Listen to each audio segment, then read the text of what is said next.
Forbes.com, you know what that is. You've heard of it. You know, usually the stuff in that publication or online through that Forbes.com website is really, really good. And why am I saying that? I wrote an article. I used to be the contributor for Forbes.com. I did small business contributing for small business owners, entrepreneurs.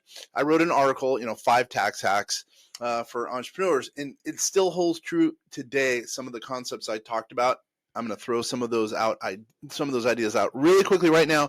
They will add value if you're an entrepreneur who's pretty well heeled. My name is Kenneth French. I'm here talking to vast voices, telling business secrets to entrepreneurs. A lot of people don't know about these 5 tax hacks that can really save you money, that are legal and very smart.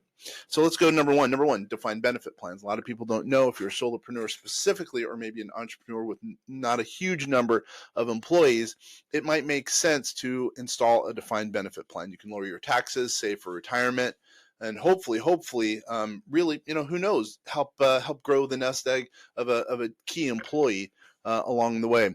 Number 2, 453A, basically an installment sale. You can, let's say you have a business that you have $1 million basis in, and now it's worth $10 million.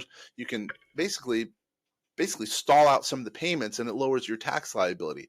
Very complex, but it can really save an entrepreneur a lot of money if they're selling their business. And even on the buying side, you can save some money, because you're helping the business owner to, the selling business owner to lower some taxes as a result. Captives, 831Bs, huge way of lowering tax liability. Just recently, we helped a client put in $2.5 million in premium, lowered his big time, lowered his risk profile, and then also helped him to save money in taxes. But really, he was doing it specifically to, lower his risk. He had huge amounts of risk, couldn't find insurance out in the if you will, the retail marketplace. Now he has customized insurance policies that are now also lowering his tax liability along with the risk. So 2 things that are, a whole bunch of things that are wise there for him and for a lot of business owners as it relates to, lowering risk and also lowering tax liability. Number 4, 1202 QSBS is sometimes what they call. It's an IRS code. Basically, if you have a C Corp, it basically makes it sometimes so you don't have nearly as big of a tax hit, because you don't have to pay on the earnings on the difference between your basis and what you're selling the company for. A lot of moving parts on the IRS 1202, but something to look about. Ask an advisor. What I should also say is ask an advisor about all these things. And if your advisor doesn't know anything about them or wants more education, please go ahead and send them our way, or talk to another advisor who can help. These are very sophisticated issues and matters, really, if you think about tax liability and ways to, increase the net worth. And if you're not talking to the right people, you can really be harmed. These are great ways to lower tax liability, increase, and really in the end, to increase your net worth at the same time.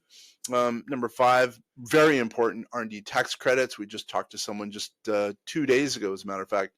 We're going to end up lowering his taxes because, his tax provider wasn't helping him with some of the R&D tax credits, some of the things that he's pushing the envelope for as far as R&D, research and development, that will lower his tax liability in a humongous way.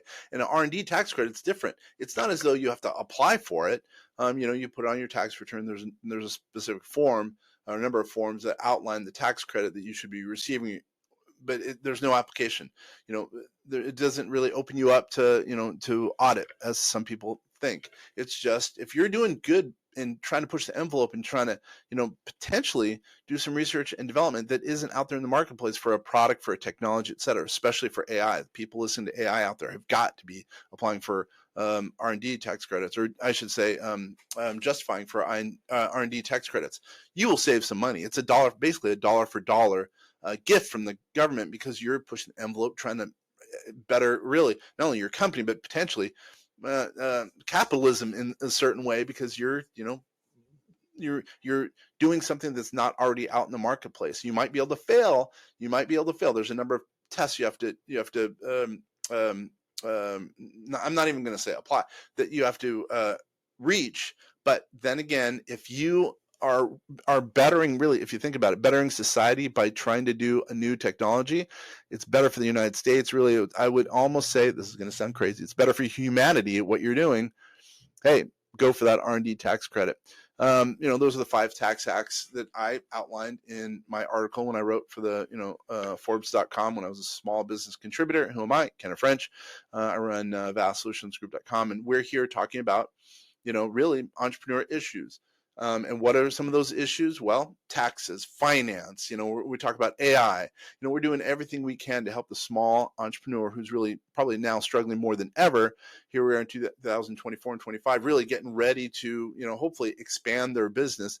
And that's what we're here for, is to help you as a business owner if you're in that camp. If you have any questions, go ahead and go to vastsolutionsgroup.com. Again, vastsolutionsgroup.com. If you have any issues, you want to learn about some of the things we've talked about, you can reach out to us. And if you have any specific ways that we can better ourselves through what we're doing here on this, our podcast or our webinars that we call Vastcast, please let us know. How do you let us know? Info@vastsolutionsgroup.com. Info@vastsolutionsgroup.com. It's really been a pleasure you spending the time.